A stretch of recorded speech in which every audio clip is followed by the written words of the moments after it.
Salut à tous et bienvenue dans ce débrief crypto du mercredi 9 octobre. Comme chaque semaine, on voit un peu plus en détail ce qui se passe sur le marché des crypto-monnaies. Vous l'avez vu en titre, ne pas crier victoire trop tôt. Pourquoi? Qu'est-ce qui se passe? Qu'est-ce qui est en train de se passer sur les marchés? Qu'est-ce qui peut se passer demain? Qu'est-ce qu'on a besoin sur ce marché pour pouvoir repartir, j'ai envie de dire, de l'avant et même réaliser à nouveau un bull run? On en avait déjà parlé la semaine dernière, qu'on était sous des plafonds de verre. On va faire ensemble le point sur la situation et je vous propose, comme la semaine dernière, de faire un point plutôt au travers des graphiques. Comme ça me permettra aussi de vous montrer pas mal de choses et c'est également un peu plus simple pour ne rien vous cacher en termes de montage. Pas de trucage, pas de montage, hein, c'est mes vrais cheveux. Nous avons, je vous rappelle, notamment sur le marché crypto, besoin de plusieurs éléments pour pouvoir repartir de l'avant et vraiment réaliser ce qu'on appelle un bull run, une reprise globale, un peu comme on l'a connu en fin d'année dernière et en début de cette année jusqu'au mois de mars, grosso modo. Au début du mois de mars, et depuis,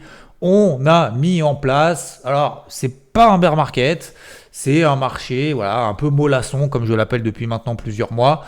Mollasson parce que à chaque fois qu'on a des tentatives de rebond, ça échoue. Alors, ça manque de jus. Pourquoi ne pas crier victoire trop tôt? Pour trois éléments assez essentiels, je vous le rappelle, et si tel n'est pas le cas, c'est que vous n'avez pas vu les vidéos précédentes et que vous n'êtes pas peut-être déjà abonné à la chaîne. Donc n'hésitez pas à vous abonner à la chaîne et surtout activer aussi la petite cloche, c'est pour recevoir les notifications lorsqu'il y a des nouvelles vidéos et pour garder le rythme et pour garder le train en marche. Alors, la première chose, je vous le disais, c'est le plafond de verre. Plafond de verre, c'est au-dessus de la tête. On reprend ici capitalisation totale sur l'ensemble du marché des crypto-monnaies. On voit les 2200 milliards de dollars. Je vous en avais déjà parlé ces dernières semaines. Il faudra vraiment créer ce qu'on appelle, et ça c'est le deuxième point, une grosse rupture psychologique de marché et donc techniquement mettre une grosse impulsion au-dessus de cette zone-là pour pouvoir la passer de manière durable. Et tout simplement, alors c'est pas pour provoquer un bull run, c'est pas le fait de casser une résistance qui va provoquer une bull run, mais c'est l'inverse, c'est que le fait qu'on ait une rupture psychologique de marché, ça va permettre de passer au-dessus de niveaux de prix qui n'ont pas été dépassés depuis le mois d'août. Et donc là, le marché, les investisseurs, vous, moi, on va dire, il est en train de se passer quelque chose de positif sur le marché. Allons-y, prenons un petit peu plus de risques. On a du cash, si on en a encore, et si on en a, pour pouvoir accompagner un mouvement et accompagner un élan positif du marché. Donc, c'est 2200 milliards de dollars qui est un plafond de verre technique qu'on connaît, c'est la borne haute de ce canal descendant, mais c'est surtout une résistance horizontale ici qui a déjà joué son rôle dans le passé. Je vous rappelle que les zones latérales, horizontales, ont beaucoup plus de valeur que les zones obliques, puisque on part du principe que le marché est une mémoire et qu'il y a plus de chances qu'on réagisse à nouveau justement sur des zones clés. Et c'est ce qui nous permet derrière de noter des changements de psychologie de marché, passer de positif à neutre, de passer de neutre à négatif ou inversement. Et on voit ici que depuis le mois de juillet, voilà, on est dans un étau de compression, dans un espèce de range. Donc il faut vraiment franchir justement cette zone-là, ce qui permettra finalement derrière de relancer cette dynamique-là qui, je rappelle, est ce qu'on appelle en fait une tendance primaire ici qui est haussière, tendance secondaire sur une durée où on pose toujours la question, qu'est-ce qu'une tendance secondaire par rapport à une tendance primaire? Une tendance primaire, ça a beaucoup plus en fait en termes de temps. Bien évidemment, ça se met en place sur une échelle de temps beaucoup plus importante. On voit ici que ça a commencé à mettre en place octobre, novembre, décembre, etc., etc.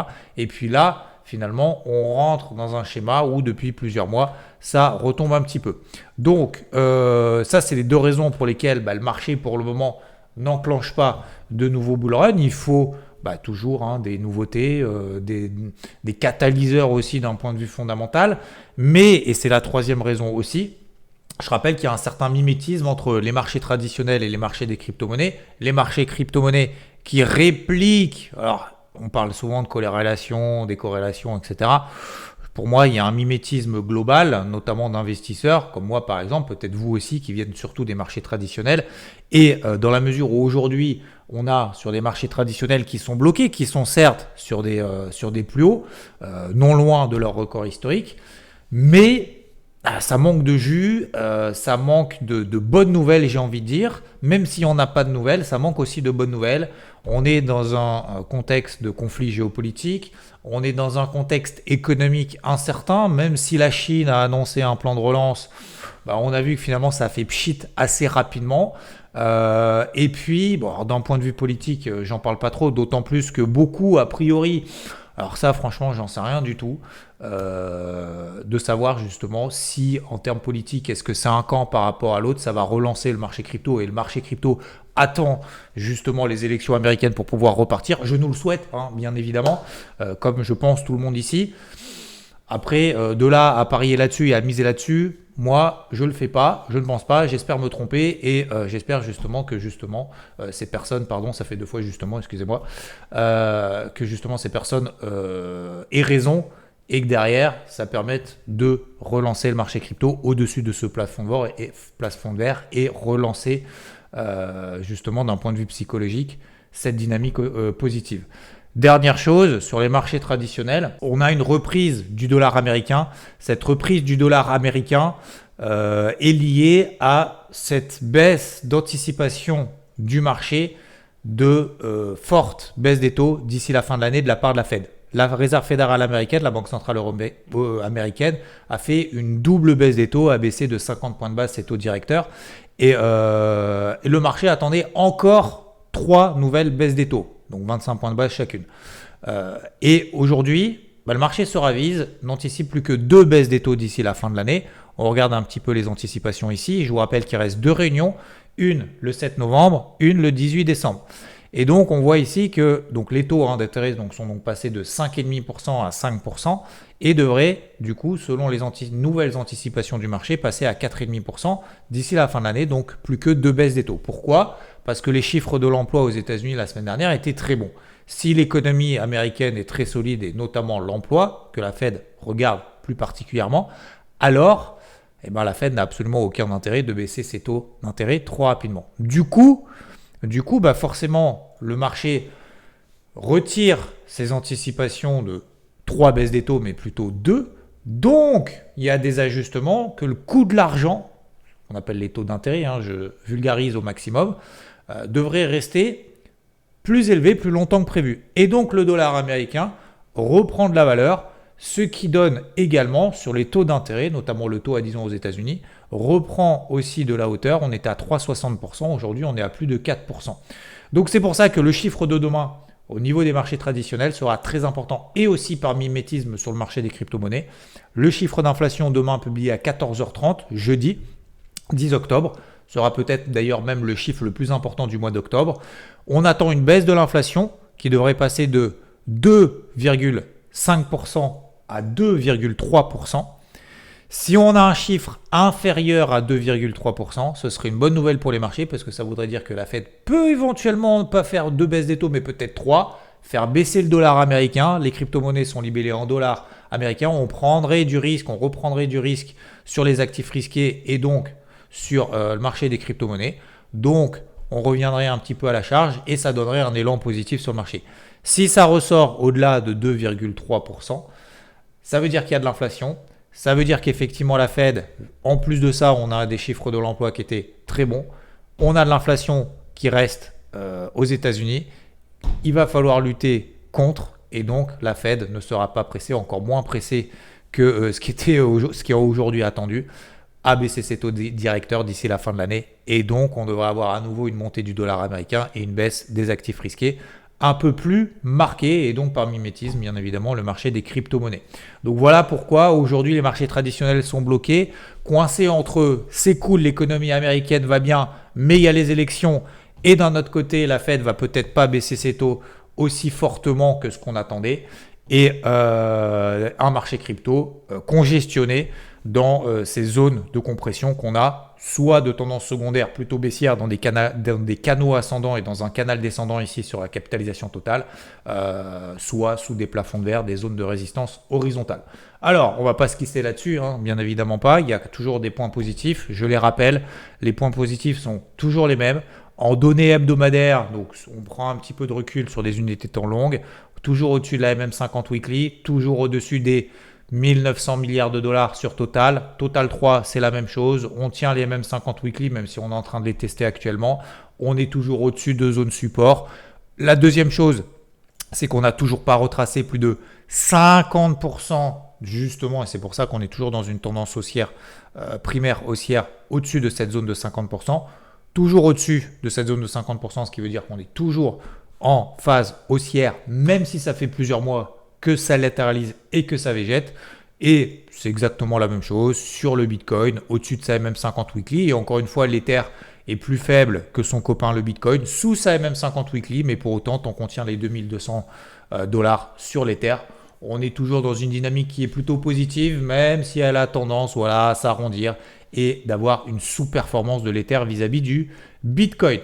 Deuxième élément positif, à plus court terme maintenant, on va reprendre, alors si je prends Bitcoin, c'est assez simple, puisqu'on est dans un range depuis le mois de mars et on voit que les zones basses ici ont tenu. Donc on va prendre total, l'ensemble du marché des cryptos, comme ça on aura une vision un petit peu plus large. À chaque fois qu'on arrive sur cette zone de bas de range, donc je rappelle qui correspond à 50% de retracement de toute cette vague de hausse qu'on a connue depuis la fin de l'année dernière, eh bien à chaque fois qu'on revient là-dessus, je le disais, on a des spikes, des liquidations. Le marché arrive à tenir et derrière il s'aspire par le haut, il arrive même à lancer des rebonds de 20, 30, 40, 50%, voire même sur certaines cryptos comme on l'a vu la semaine dernière, notamment STX qui a fait un x2 depuis le plus bas du spike du mois d'août. Elle était à $1, elle a fait $2. Donc voilà, encore une fois, ça dépend les altcoins selon ceux qui sont les plus volatiles ou pas. Donc à chaque fois, on arrive à reprendre les bas de range ici. Donc ça, c'est plutôt positif. Et puis, encore à plus court terme, encore cette notion de 50% de retracement. Au mois de septembre, on a eu ce beau rebond qu'on avait travaillé ensemble.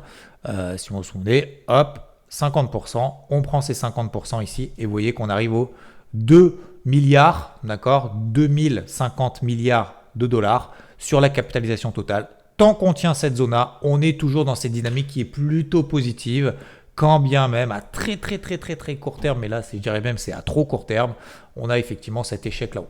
Donc aujourd'hui, on est toujours plutôt dans une dynamique qui est pas très positive, mais pas très négative non plus. C'est la matérialisation même en fait d'un range qu'on a maintenant depuis plusieurs mois. Mais globalement, c'est plutôt, je reste toujours enthousiaste, bien évidemment. C'est pas parce qu'on n'arrive pas à passer tout de suite des zones de résistance que forcément, il faut changer de casquette toutes les 5 minutes.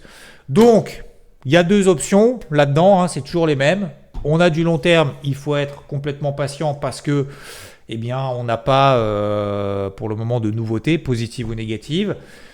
On peut, si on est un petit peu plus expérimenté, un petit peu plus dynamique, alors moi je le travaille et vous le savez si vous faites partie d'IVT, je vous en avais parlé la semaine dernière ici, voilà, toujours les mêmes en gestion active, toujours une poche en gestion active dans son portefeuille, toujours à l'achat en bas, par exemple du Solana, je vous avais parlé que j'en avais payé à 135, elle est montée jusqu'à 152.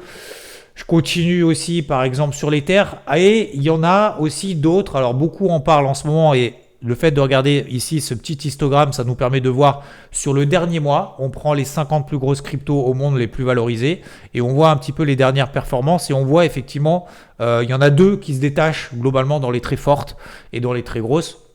C'est Tao et Sui. Alors il y a FTM aussi qui reprend un petit peu de la hauteur, mais globalement Tao et Sui c'est effectivement les deux stars du moment. Et alors, est-ce qu'on peut continuer à les travailler à la vente quand bien même elles ont bien progressé? Oui, il faut être assez expérimenté parce qu'on peut avoir quand même bien évidemment des réactions négatives assez rapides. Mais c'est vrai qu'on est largement au-dessus d'une MM20, d'une MM50 daily. Et donc, il faut se rapprocher plutôt sur du H4, du 4 heures. Et tant qu'on est au-dessus de la MM50 H4 ici qui est en rouge, on peut effectivement continuer à la travailler plutôt sur repli, sur des signaux sur repli, plutôt que de la payer n'importe comment en mode FOMO ici à 2,10. Et c'est la même chose en fait sur Tao.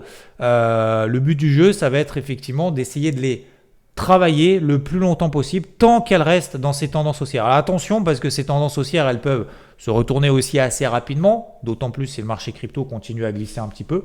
Mais voilà, le but du jeu au cours de ces prochains jours et prochaines semaines, ça va être de continuer à chercher et à travailler en priorité 1, 2, 3 maximum crypto fortes si on veut dynamiser son portefeuille vraiment à très court terme.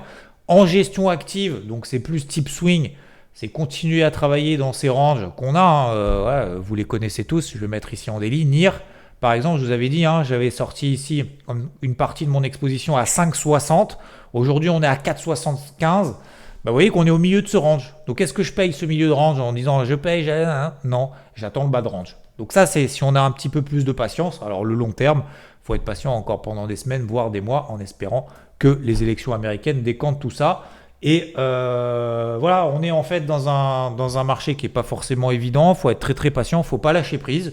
Je reste particulièrement enthousiaste, quand bien même, je le disais, il ne faut pas crier victoire trop tôt pour les différents éléments que j'ai essayé de vous partager aujourd'hui dans cette vidéo. Merci à tous, je vous souhaite une très belle journée, très belle soirée. On se retrouve bien évidemment très très vite. Ciao.